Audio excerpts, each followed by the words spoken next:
copse of willows which overhung the miniature stream. "You are not staying long in Alstadt?" she said. "No, I only came to see the old town that my ancestors came from." They were walking so close together that her skirt brushed his trousers, but she suddenly drew away from him, and looking him fixedly in the eye, said, "Ah, you have relations here?" "Yes, but they are dead 200 years." She laughed again with a slight expression of relief. They had entered the copse and were walking in dense shadow when she suddenly stopped and sat down upon a rustic bench. To his surprise, he found that they were quite alone. "Tell me about these relatives," she said, slightly drawing aside her skirt to make room for him on the seat. He did not require a second invitation. He not only told her all about his ancestral progenitors, but, I fear, even about those more recent and more nearly related to him. About his own life, his vocation (he was a clever newspaper correspondent with a roving commission), his ambitions, his beliefs, and his romance. "And then, perhaps, of this visit you will also make copy?" He smiled at her quick adaptation of his professional slang, but shook his head. "No," he said gravely. "No, this is you. The Chicago Interviewer is big pay and is rich, but it hasn't capital enough to buy you from me."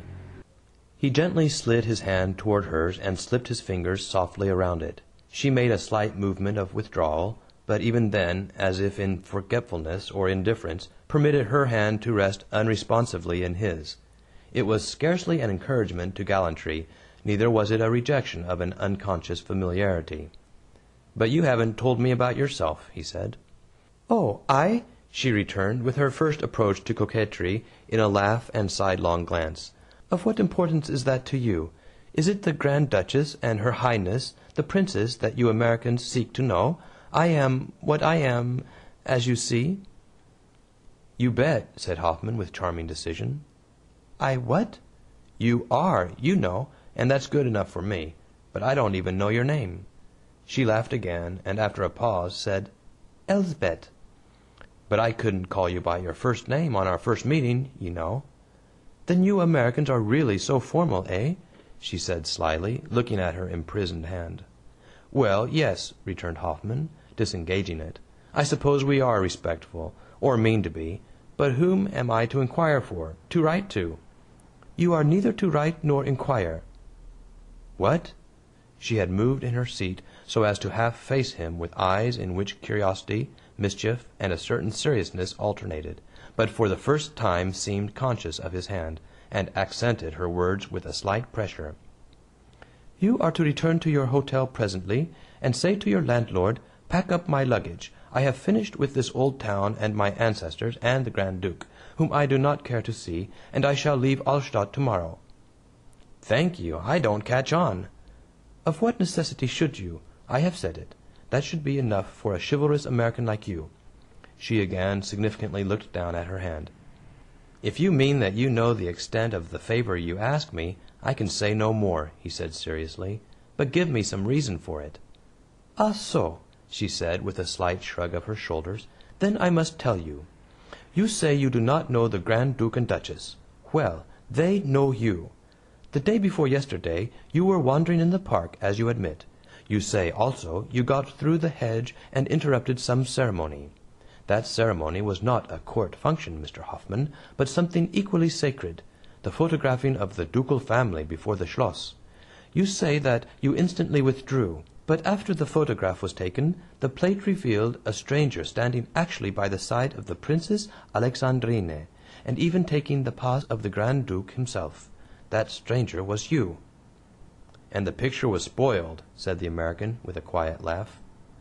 "I should not say that," returned the lady, with a demure glance at her companion's handsome face. "And I do not believe that the Princess, who first saw the photograph, thought so either.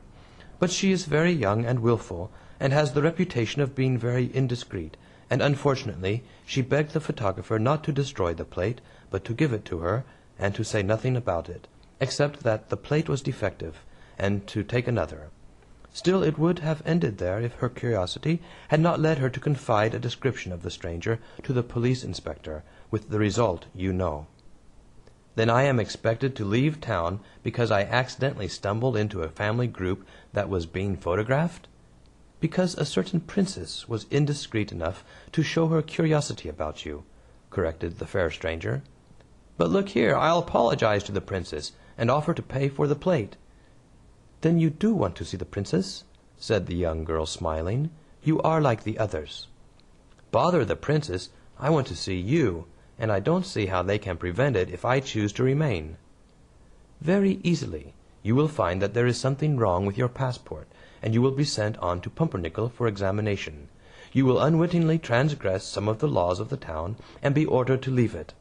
You will be shadowed by the police until you quarrel with them, like a free American, and you are conducted to the frontier. Perhaps you will strike an officer who has insulted you, and then you are finished on the spot. The American's crest rose palpably until it cocked his straw hat over his curls. Suppose I am content to risk it, having first laid the whole matter and its trivial cause before the American minister, so that he could make it hot for this whole caboodle of a country if they happened to down me. By Jove, I shouldn't mind being the martyr of an international episode if they'd spare me long enough to let me get the first copy over to the other side. His eyes sparkled. You could expose them, but they would then deny the whole story, and you have no evidence.